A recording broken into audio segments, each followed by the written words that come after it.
Bismillahirrahmanirrahim. Assalamualaikum warahmatullahi wabarakatuh. Alhamdulillahirabbil alamin wa bihi nasta'in wa ala umurid dunya waddin. Wassalatu wassalamu ala sayyidina Muhammadin wa ala alihi wa sahbihi ajma'in, amma ba'du. Yang kami hormati kepada Dr. Tubagus Wahyudi atau Om Bagus selaku dosen dari mata kuliah motivasi dan komunikasi dakwah. Oke, jadi pada video kali ini saya perkenalkan, nama saya Amrin Salam, umur 22 tahun, sekarang saya kuliah di PKU MUI ke-17. Jadi pada video kali ini untuk memenuhi tugas dari mata kuliah motivasi dan komunikasi dakwah yang diampu oleh Dr. Tubagus Wahyudi mengenai 20 poin yang dipelajari selama semester 1 ini. Yang pertama ialah Om Bagus menjelaskan bahwa tentang definisi sadar. Sadar ialah tingkat kewaspadaan yang tinggi oleh manusia terhadap lingkungannya, keadaannya, situasinya, serta memiliki tujuan dalam hidupnya. Stop, definisi sadar saya jelaskan sampai di situ terlebih dahulu. Maksudnya apa? Jadi ketika kita memiliki kesadaran, ialah kita harus memiliki kewaspadaan terhadap lingkungan. Kita harus sadar, kita harus mengerti apa yang sedang kita lakukan ataupun apa yang akan kita lakukan dan memiliki tujuan hidup yang jelas. Contoh, kalau kita di pagi hari kita bingung mau ngapain, itu berarti kita belum sadar karena kita masih bingung dengan keadaan kita mau ngapain. Lalu setelah kita mengetahui sadar, kita harus juga mengetahui ilmunya. Dengan ilmu baik itu terutama di dalam Al-Quran ataupun hadis mengenai pengetahuan dan wawasan serta ketakwaan kepada Allah. Jadi kita walaupun kita sadar tapi kita belum memiliki ilmu atau kita nggak bertakwa kepada Allah, maka kita sadarnya itu masih kurang. Lanjut, yang poin yang kedua ialah mengenai hipnosis Rasul. Om Bagus menjelaskan ini bahwa hipnosis Rasul itu sangat luar biasa. Bagaimana enggak? Sudah 1443 tahun yang lalu, namun rasanya hipnosis itu masih terasa di dalam hati manusia hingga sampai detik ini. Bahkan berjuta-juta, bermiliar-miliar pemeluk Islam itu sungguh karena hipnosis Rasul. Dari cara penyampaiannya, dari akhlaknya itu sungguh sangat memotivasi, sangat menghipnosis manusia itu sendiri. Lanjut, yang ketiga mengenai hipnosis dengan Al-Quran. Nah, apa itu hipnosis dengan Al-Quran? Jadi ini tuh tentang materi disertasinya Om Bagus, ialah bahwa Allah menurunkan kita kepada Al-Quran itu dengan gak main-main. Al-Quran memang sudah turun beberapa abad yang lalu, namun rasanya dalam hati seorang. Ketika kita membaca Al-Quran itu sungguh menyentuh hati, itu merupakan kemukjizatan dan sungguh keagungan Al-Quran. Nah, Allah itu menurunkan Al-Quran itu bukan main-main. Jadi kita di dunia ini pun juga jangan main-main, karena kita hidup di dunia ini tujuannya hanyalah untuk beribadah kepada Allah serta mengumpulkan sebagai ladang pahala. Lanjut ke poin yang keempat. Ini perkataan yang paling saya suka dari Om Bagus, ialah mengenai kalau Allah sudah bersumpah di dalam Al-Quran tentang sesuatu, maka Allah menciptakan hal itu pun enggak main-main. Contohnya berada di surat Al-Asr, ialah mengenai demi masa wal asr. Bahwa di situ Om Bagus juga mengatakan bahwa Allah menciptakan waktu itu bukan main-main. Sesungguhnya manusia itu berada dalam kerugian kecuali orang-orang yang beriman. Nah, karena Allah sudah bersumpah terhadap itu, bahwa kita pun harus sadar. Kita harus sadar bahwa manusia itu pun semuanya rugi. Siapa yang merugi? Ialah illalladzina amanu amilus solihati, orang-orang yang beriman dan beramal soleh. Jadi kalau kita nggak mau rugi hidup di dunia ini, maka kita harus beriman dan beramal soleh. Lanjut, yang kelima ialah mengenai tentang qaulan sadida. Apakah itu qaulan sadida? Ialah suatu perkataan yang benar dan jujur. Kita sebagai pendakwah juga harus jujur kepada masyarakat apa yang akan kita sampaikan, bukan untuk menyebarkan hoaks. Masa ulama sih menyebarkan hoaks, itu sesuatu hal yang gak bagus. Lanjut, yang keenam ialah mengenai qaulan baligo. Apakah itu qaulan baligo? Ialah mengenai ucapan atau perkataan yang kita ucapkan itu ialah secara komunikatif, artinya ada interaksi dua antara ulama serta masyarakat, serta sebagai pendakwah itu langsung to the point, nggak usah bertele-tele dalam berbicara, seperti saya menjelaskan poin-poin ini, nggak terlalu bertele-tele. Bahwa ketika manusia itu menjelaskan, karena manusia itu pun ingin dijelaskan dengan cara singkat-singkatnya, begitu juga di masyarakat. Masyarakat tuh pengen tuh ulama yang langsung to the point, langsung bisa menyelesaikan masalah, bukan yang banyak omong, tapi langsung actionnya, langsung berbicara langsung dengan to the point tanpa adanya bertele-tele. Kemudian yang ketujuh ialah mengenai poin yang ketujuh mengenai pikiran dan action yang bisa menciptakan kekuatan. Apakah itu? Jadi pada dasarnya itu manusia itu memiliki pikiran dan hati.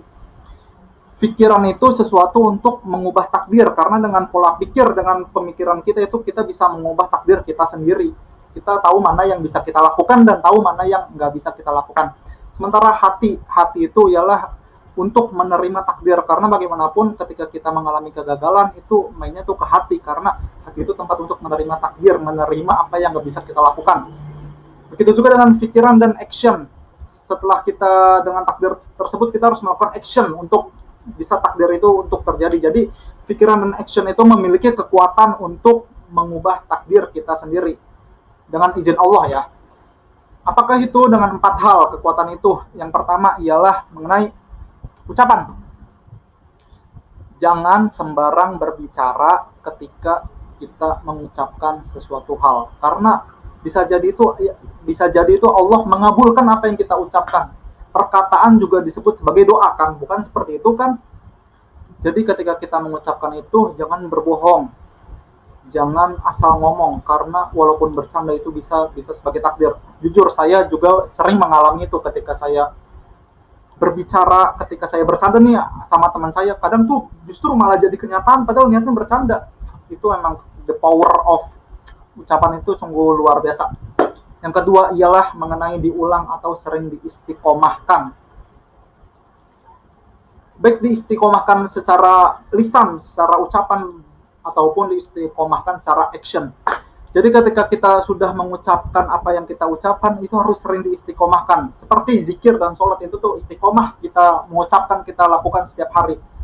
Dan juga the power of ucapan itu sendiri juga harus diistiqomahkan. Contohnya ketika kita ingin grogi, ketika kita grogi untuk melaksanakan sesuatu, maka kita harus sering istiqomahkan, sering ucapkan di mulut kita, di bibir kita itu. Contohnya, ayo Amrin, kita bisa, dan kita bisa. Itu pun akan menjadi the power of belief. Nah, itu yang menjadi yang ketiga, mengenai belief system. Ketika kita sudah yakin dengan apa yang kita ucapkan, kita sering mengulang-ulang, kita melakukannya, maka itu akan menjadi belief system di hati kita, bahwa keyakinan kepada Allah lah yang akan mengabulkan, Allah lah yang akan menakdirkan apa yang kita usahakan. Yang keempat ialah mengenai ekspresi. Apakah itu ekspresi? Ekspresi ialah mengenai tindakan kita, mengenai ekspresi kita, mengenai tindakan kita, apa yang kita lakukan itu, mengenai sikap dan perilaku kita untuk mencapai takdir itu. Lanjut ke poin yang ke-8 ialah mengenai ekspresi, bahwa ekspresi itu harus menguasai 3 hal pada tempatnya. Yang pertama ialah mengenai suara. Ketika kita berekspresi, tentunya kita nggak terbebas dari yang namanya suara. Pasti ada yang namanya suara. Ialah memiliki suatu kejelasan dalam suara tersebut. Nah, ini juga yang bisa mempengaruhi orang lain. Contoh yang pertama, ketika kita mengomeli murid sendiri. Contoh yang pertama, hei kamu diam. Biasa kan? Apakah orang lain juga akan pengaruh? Ini orang mah ngomong kayak biasa aja. Tapi kalau kita sambil mengucap dengan kata-katanya, hei kamu diam. Nah, maka itu dengan kekuatan suara itu bisa mempengaruhi orang lain. Lanjut, mengenai yang kedua ialah mimik wajah, mengenai ekspresi. Biasanya itu ketika kita mempengaruhi orang lain itu, ini sering dilakukan oleh para yang suka drama atau para pesinetron. Ketika mereka sedih, contoh, ketika mereka sedih, Aku sedih nih, aku sedih, hatiku galau. Nah itu sambil senyum, itu kan aneh. Yang benar itu ketika kita sedih tuh sambil ngeluarin air mata, sambil galau, sambil menghayati, itu kan lebih mengekspresikan tentang mimik wajah kita sendiri. Lanjut yang ketiga mengenai gerakan. Ini gerakan juga sangat penting. Berarti saya juga gerak-gerak nih supaya untuk bisa menyampaikan apa yang ingin saya katakan. Jadi untuk gerakan itu mempengaruhi juga orang lain. Contohnya, yuk kita semangat yuk. Biasa aja kan. Tapi ketika kita melakukan gerakan, contoh semangat, merdeka, maka itu akan menjadi belief system yang bisa mempengaruhi orang lain karena dengan suara, dengan mimik wajah, serta gerakan, maka itu bisa mempengaruhi orang lain. Lanjut, yang ke-9, poin yang ke-9 ialah mengenai SKF. SKF adalah skala kekuatan pikiran. Jadi ketika kita ingin melakukan suatu hal, maka skala kekuatan antara yang tadi, kekuatan yang tadi itu yang mengenai ucapan, mengenai istiqomah, serta mengenai ekspresi yang tadi itu, mengenai belief, maka itu menjadi skala kekuatan pikiran yang bisa mempengaruhi kita terhadap orang lain. Kita harus juga menguasai hal itu, baik dari ucapan, baik dari penampilan, ataupun dari ekspresi wajah, supaya bisa mempengaruhi, menghipnosis orang lain. Lanjut, poin yang ke-10, bahwa mekanik manusia itu terbagi menjadi 3. Apa itu? Yang pertama ialah, ini sedikit ringkas ya, untuk mengenai mekanik nanti akan dijelaskan di poin-poin selanjutnya, ialah bahwa dengan teori mekanik manusia ini, dengan yang pertama itu teori otak. Pada dasarnya itu ada yang namanya otak kanan dan otak kiri. Nah, nanti akan dijelaskan di poin selanjutnya. Yang kedua ialah mengenai teori sensorik. Sensorik itu lebih ke visual, audio, kinestetik, gustatory, dan yang kelima ialah mengenai olfaktori. Apa sajakah itu? Nanti akan dijelaskan. Biasanya itu kalau yang sensorik itu lebih ke panca indera, 5 panca indera. Lanjut, yang ketiga ialah mengenai teori personality. Apakah itu teori personality? Ialah mengenai kepribadian tentang seseorang. Nanti dijelaskan ada yang namanya teori sanguitis, teori koleris, teori melankolis, ada juga yang namanya teori pragmatis. Biasanya itu mengenai yang dua awal yang tadi disebutkan itu ekstrovert, yang dua yang akhir itu mengenai introvert. Lanjut, poin yang ke-11 mengenai pengertian otak kanan dan otak kiri. Otak kanan itu mempunyai kemampuan untuk lebih ke visual, lebih ke mata, intuitif atau mengenai firasat, dan mengenai kreativitas itu berada di otak kanan. Dan otak kanan juga memiliki kemampuan untuk berperan menjalankan fungsi dari orang lain. Sementara yang otak yang kiri itu memiliki kemampuan analisis verbal dan mencocokkan. Biasanya tuh orang tuh menggunakan otak kiri itu ketika melaksanakan puzzle atau menganalisis segala sesuatu kejadian. Biasanya tuh detektif itu lebih ke dominan ke otak yang kiri. Tapi bisa juga otak yang kanan. Jadi tuh otak yang kanan sama yang kiri itu aktif semuanya, tapi ada yang lebih dominan, ada yang biasa-biasa aja. Lanjut, poin yang ke-12 bahwa manusia itu, yang tadi teori sensorik, manusia itu memiliki 5 database atau 5 panca indera yang dipunyainya. Apa sajakah itu? Yang pertama ialah mengenai visual atau indera penglihatan mata. Jadi ketika kita mempengaruhi orang lain ataupun ketika kita belajar, bahwa mata itu bisa melihat nih, contohnya nih ketika saya memperbaiki baju, maka tuh orang yang visual itu langsung lihat, ini orang kenapa sih ngerapihin baju, gak bener amat ngejelasinnya. Nah, pasti berpikiran seperti itu. Mereka itu selalu belajar melihat dan harus pakai mata kepala sendiri. Contohnya ketika mereka itu lebih suka ke praktek, misal belajar tentang tumbuhan. Orang yang visual ini suka untuk melihat langsung ke tumbuhan. Kalau dijelasin tumbuhan kumis kucing ataupun rempah-rempah kunyit, kencur, itu kalau visual itu pengen langsung ngeliat dengan mata kepalanya sendiri. Kalau ada sesuatu yang rapih nih, seperti saya tadi yang rapihin pakaian, itu tuh mereka langsung di sini, orang kenapa nggak rapih-rapih amat ya. Terus yang kedua mengenai audio itu mengenai pendengaran, telinga. Jujur kalau saya itu lebih ke yang audio atau pendengaran. Karena kalau saya sendiri tuh kalau belajar itu kalau berisik itu susah, harus berada dalam ketenangan. Biasanya itu orang yang introvert itu lebih ke audio karena mereka membutuhkan ketenangan ketika belajar, baik ketenangan fokus akal atau ketenangan pada diri sendiri. Nah, selain itu untuk yang audio itu mereka itu lebih utama suka mendengarkan nasihat orang lain. Seperti saya juga suka mendengarkan nasihat orang lain, suka mendengarkan pendapat orang lain, karena bagaimanapun yang audio itu lebih suka mendengarkan kisah-kisah orang lain. Mereka itu lebih suka mendengarkan ketika belajar, lebih suka mendengarkan ceramah-ceramah dengan pendengaran itu sendiri. Yang penting tuh isi yang dijelaskan. Jadi tuh orang yang audio itu lebih suka mendengar dan lebih suka didengar, suka meminta nasihat kepada orang lain, suka suka meminta pendapat kepada orang lain dan lain sebagainya. Lanjut yang ketiga ialah mengenai teori kinestetik. Kinestetik itu mengenai sentuhan. Nah, kalau sentuhan itu biasanya itu ketika ke murid ya. Kalau ada murid ada masalah itu, murid yang kinestetik ini tuh lebih suka disentuh. Maksudnya apa? Lebih suka disentuh hatinya ataupun disentuh fisiknya. Contohnya ketika ada suatu masalah murid tersebut, maka murid itu lebih suka disentuh kepalanya, lebih suka, pokoknya lebih ke hati. Contoh lainnya itu ketika suami istri ketika berantem. Nah, kalau suami istri ketika berantem itu, ketika istrinya itu kinestetik, maka istrinya itu bukan pengen didengerin, istrinya itu cukup disentuh tangannya aja atau diusap kepalanya itu istrinya itu udah tenang, karena istrinya itu lebih suka kesentuhan, lebih suka kenyamanan. Lanjut ialah mengenai gustatori. Gustatori ini jarang mengenai indera pengecap atau lidah. Biasanya itu digunakan untuk orang yang suka mencicipi makanan atau ketika chef lah biasanya itu. Lanjut yang kelima ialah olfaktori. Olfaktori itu mengenai penciuman hidung. Ialah mengenai harum dan bau. Jadi kalau orang yang belajarnya itu ada yang terlalu wangi ataupun ada yang terlalu bau, itu membuat mereka risih.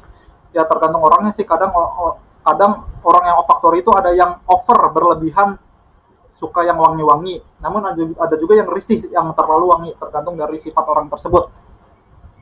Lanjut yang ke poin yang ke-13, mengenai teori yang ketiga tadi, mengenai teori personality. Personality ialah mengenai kepribadian seseorang dalam kesehariannya. Yang pertama ialah mengenai teori sanguitis. Apa itu sanguitis? Ialah orang yang selalu bersikap optimis dan semangat, kreatif serta ramah kepada orang lain. Nah, kalau sanguinis ini sepertinya seperti Om Bagus, karena dia itu selalu memiliki semangat dan kreatif yang sangat luar biasa.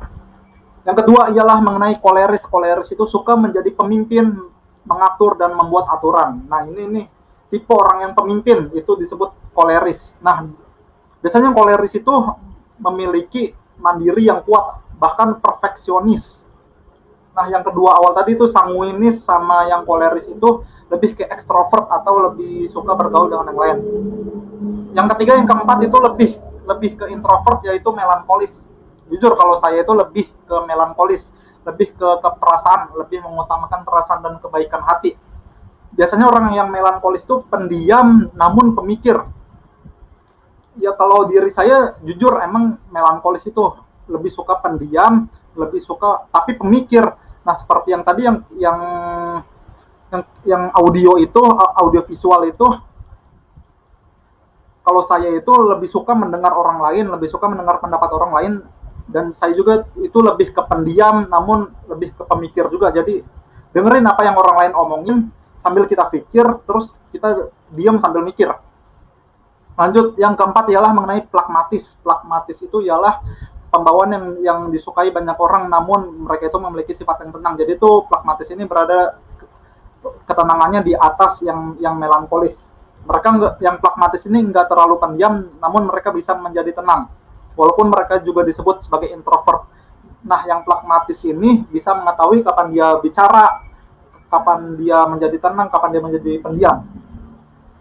Lanjut poin yang ke-14 ialah mengenai ICOS atau Intelligent Control of Survival. Apakah itu bisa dibilang sebagai the power of kepepet?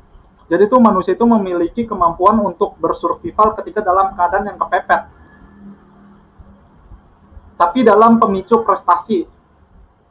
Contohnya ketika seorang murid itu sering diomelin gurunya karena malas belajar. Kalau murid itu memiliki kepintaran dan icos yang baik, maka murid itu menjadi semangat dengan the power of kepepet itu bisa memicu prestasi yang baik. Bisa dibilang tuh icos itu seperti percikan api di kayu. Cuma cukup di percikan api aja, maka apinya itu bisa menyebar. Lanjut yang poin yang ke-15 itu mengenai icos dapat aktif jika manusia memiliki kekurangan, kesedihan dalam dirinya dan keinginan untuk selalu berkembang. Ini juga hal yang sangat penting karena ketika manusia itu memiliki kekurangan, maka mereka itu memiliki keinginan untuk berkembang. Ada suatu kata-kata yang menarik saya ambil dari anime Naruto ialah bahwa untuk mengenal diri sendiri bukanlah dengan menjadi sempurna, tetapi untuk mengenal diri sendiri ialah kita mengetahui kekurangan dan kelebihan dalam diri kita masing-masing. Nah, ini juga dilakukan di dalam icos. Ketika manusia itu memiliki kekurangan, maka mereka memiliki motivasi untuk selalu berkembang.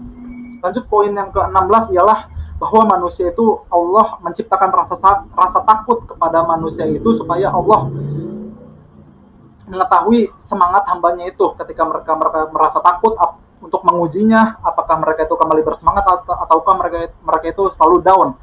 Oleh karena itu Allah menciptakan surga dan neraka. Neraka itu diciptakan sebagai rasa takut supaya manusia itu selalu bersemangat untuk menuju ke dalam surga. Itulah icosnya aktif ketika manusia yang beriman itu takut dari neraka dan bergegas menuju surga dengan memperbanyak ibadah.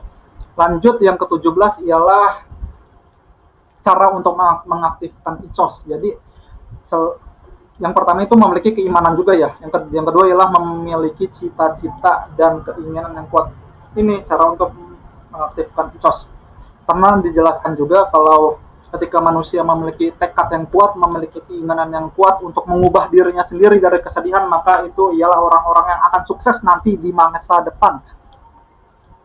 Lanjut yang ke-18 ialah manusia adalah makhluk yang diberi kelebihan berupa kemampuan untuk mengendalikan akal pikirannya. Apa sih yang membedakan manusia dengan hewan? Kebanyakan orang pasti menjawab dengan akal. Namun terkadang manusia itu pun juga nggak menggunakan akalnya. Mereka tuh nggak, kalau istilah Om Bagus itu mengenai memanusiakan manusia. Kadang tuh orang tuh manusia, tapi mereka itu bersikap nggak seperti manusia. Mereka nggak menggunakan akal dan hatinya sendiri. Memang terkadang hati manusia itu ibarat cermin. Terkadang apa yang dikatakan dengan apa yang di dalam hati itu berbeda. Namun sesungguhnya itu manusia itu pun hanya ingin saling dimengerti. Begitu juga dengan manusia yang ini. Dengan akal pikirannya, dengan ucapannya, dengan hatinya itu harus sinkron. Karena kalau ketika manusia itu memiliki kegagalan, contoh, ketika seorang gagal itu akal pikirannya itu menjadi stres, hatinya itu nggak menerima, itu pasti akan menjadi down. Atau bahkan hatinya itu menerima tapi akalnya itu kepikiran terus sama yang itu, maka itu orang selalu akan hidup dalam masa lalunya. Nauzubillah min dzalik. Lanjut yang ke-9 ialah yang ke-19, maaf. Yang ke-19, paham itu bukan sekedar mengetahui bahwa mencuri itu dosa, tapi ialah paham itu ialah kita menghindari untuk nggak melakukan mencuri. Jadi tuh istilah paham itu ialah kita mempraktekkan atau menghindari hal yang dilarang. Jadi ketika kita paham korupsi itu salah, nah kita juga nggak boleh ngelakuin korupsi. Ini yang banyak orang tuh belum paham, belum mengetahui. Lanjut yang ke-20, yang terakhir ialah bahwa setiap manusia itu hidup di dunia ini memiliki ujiannya masing-masing untuk mencapai tingkat-tingkat selanjutnya. Kalau kata Om Bagus tuh, ketika ingin naik semester maka diadakan ujian. Nah, dengan ujian tersebut kita juga bisa mengetahui bahwa itu ketika kuliah nih, kita kuliah UAS. Ketika kita lolos melaksanakan ujian nanti akan menjadi tingkat-tingkat semester selanjutnya. Karena bagaimanapun di surat Al-Anbiya, di surat Al-Ankabut, maaf, di surat Al-Ankabut itu dijelaskan kalau bahwa manusia itu belum berkata beriman tapi mereka nggak diuji, itu suatu hal yang aneh. Jadi itu ketika kita berkata kita beriman, maka kita juga harus siap diuji. Jadi ketika kita, wajar kalau kata Om Bagus ya, manusia memiliki masalah itu wajar. Yang aneh itu manusia nggak punya masalah, karena Allah tuh menguji masalah kepada seorang hamba itu untuk meningkatkan derajatnya. Contoh, seperti yang sudah kita pelajari itu mengenai kisah Nabi Musa dan kisah Nabi Khidir. Tingkat yang pertama itu ketika Allah itu memerintahkan Nabi Khidir untuk membolongi kapal. Nah, di situ Nabi Musa berkata, "Mengapa kamu membolongi kapal? Apakah kamu ingin menenggelamkan seluruh isinya?" Nah, pada saat itu Nabi Musa belum mengetahui apa hikmah dibaliknya. Lalu tingkat yang kedua itu mengenai yang anak kecil dibunuh. Nabi Musa bertanya, "Mengapa kamu membunuh anak kecil itu? Padahal anak kecil itu suci." Nah, padahal Nabi Musa belum mengetahui tujuan Nabi Khidir itu.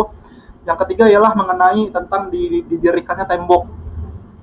Lalu Nabi Musa di situ justru meminta upah, padahal nggak mengetahui bahwa maksud Nabi Khidir tersebut. Ialah maksud Nabi Khidir yang pertama ialah bahwa di belakang mereka itu membolongi perahu itu supaya perahunya itu nggak dicuri.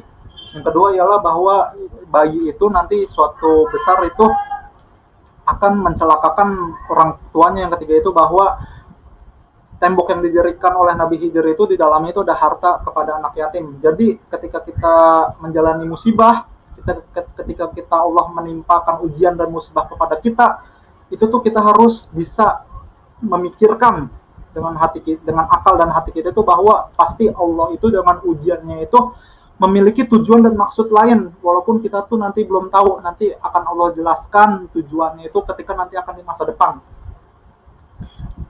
Bahkan musibah itu kan merupakan kado dari Allah. Kalau kata Om Bagus juga kan, musibah itu kan berasal dari kata asoba yang berarti mendapatkan bagian, yang berarti itu kado atau hadiah.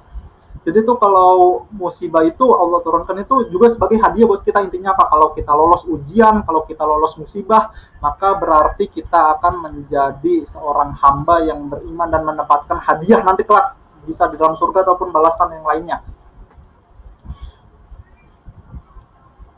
Oke, mungkin itu 20 poin yang bisa saya jelaskan, Amrin salam mengenai materi Om Bagus pada semester yang pertama. Sungguh luar biasa apa yang diucapkan oleh Om Bagus itu. Bahkan selama saya belajar kepada Om Bagus ketika di PKU itu sungguh terasa di hati, menjadi motivasi di dalam diri kita sendiri. Ketika saya merasa gagal, ketika saya merasa down, maka ingat ucapan Om Bagus bahwa kita harus mengingat kepada Allah bahwa semua ini memiliki hikmahnya masing-masing. Kita harus sadar apa yang kita lakukan dan perbanyak sabar dan perbanyak bersyukur. Oke, mungkin cukup sekian video kali ini. Kurang lebihnya mohon maaf. Terima kasih juga kepada Om Bagus. Semoga panjang umur, sehat selalu, atas ilmunya berkah selalu, dan supaya bisa bermanfaat bagi diri saya sendiri dan kepada rekan-rekan PKU. Semangat terus semuanya. Wabillahi taufiq wal hidayah, waridho wal inayah. Wassalamualaikum warahmatullahi wabarakatuh.